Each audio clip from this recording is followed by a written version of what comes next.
Also for you here tonight at 5, more than 40 of the 56 cremated remains discovered in that Philadelphia Drive home remain unclaimed tonight.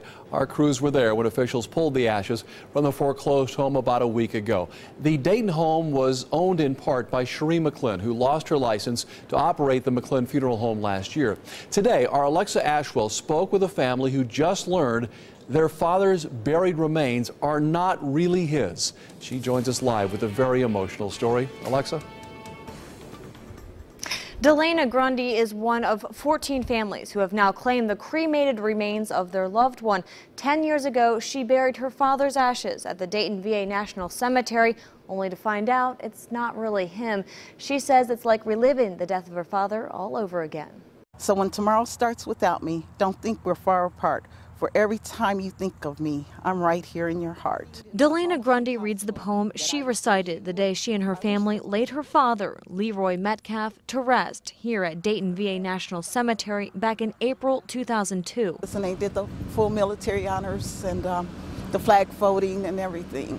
And the urn that I purchased was right there at the time. Now, a decade later, she's trying to cope with the fact that the remains in the urn she watched be placed into the ground were not of her father's. For the past 10 years, every holiday, birthday, or just when I felt like it, I would always come out here and decorate his grave, sit around. Sometimes I'd bring the kids out so they could see their grandfather, you know, or great-grandfather. And it's really hard now because I've been doing this for so long, and then just to find out that he's not even there. Delana's father passed away from cancer. A Vietnam veteran and retired research chemist, Delana says her father had a zest for life. And the one thing that he loved to do was travel. And when he retired, he took this long, I don't know, it was about a month-long trip to about 21 countries, and I think that was the happiest time of his life. But he also loved his children, and he loved life. Delana says what's most upsetting is her father's final wishes to be cremated and buried at the VA cemetery are now unfulfilled. It's inhumane to think that somebody would disregard human lives like this.